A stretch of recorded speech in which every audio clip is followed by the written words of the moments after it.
Zoom Echo.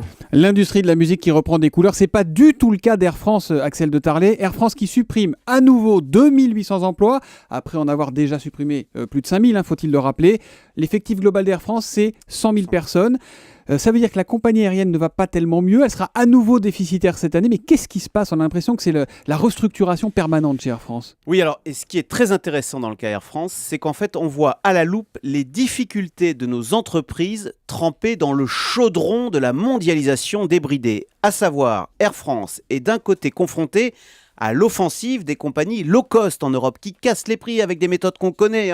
Les hôtesses et les stewards font le ménage à bord et puis ils ont des contrats irlandais pour payer moins de charges. Donc ça, c'est pour l'Europe. Et ensuite, sur les vols long courriers vers l'Amérique, l'Asie ou l'Afrique, eh bien là, Air France est confrontée à la concurrence des nouvelles compagnies des pays émergents comme Emirates qui proposent un service impeccable et qui bénéficient, ces compagnies, du soutien de leurs États. Ce qui veut dire, par exemple, un aéroport flambant neuf. On a un petit peu l'impression que le haut de gamme n'est plus vraiment chez Air France aujourd'hui.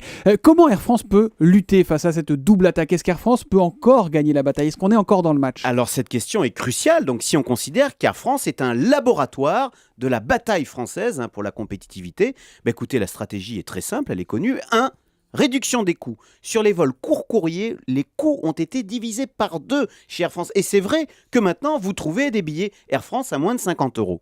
Sur les vols long courrier, vers l'Australie, l'Asie, etc., alors là, Air France monte en gamme, mise sur la classe affaires, en surfant sur notre point fort, c'est l'art de vivre à la française.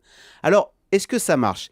D'abord, la très bonne nouvelle qu'il faut souligner, c'est qu'Air France se bat. Vous savez, on disait l'entreprise figée, un peu à l'image de la société française, une entreprise incapable de se réformer, toujours en grève. Ça n'est pas vrai, ça n'est plus vrai. Ça, oui, non, voilà, c'est plus les vrai. salariés, les syndicats au pied du mur ont accepté des efforts considérables. Alors maintenant, est-ce que ça va marcher? Écoutez, on croise les doigts. Ce qui est très amusant en tous les cas, c'est de voir le patron d'Air France exactement comme François Alexandre Hollande. de Juniac. Voilà, il est comme François Hollande, il l'a redit hier qu'il était très optimiste, persuadé que la qualité du service Made in France suffira à faire la différence.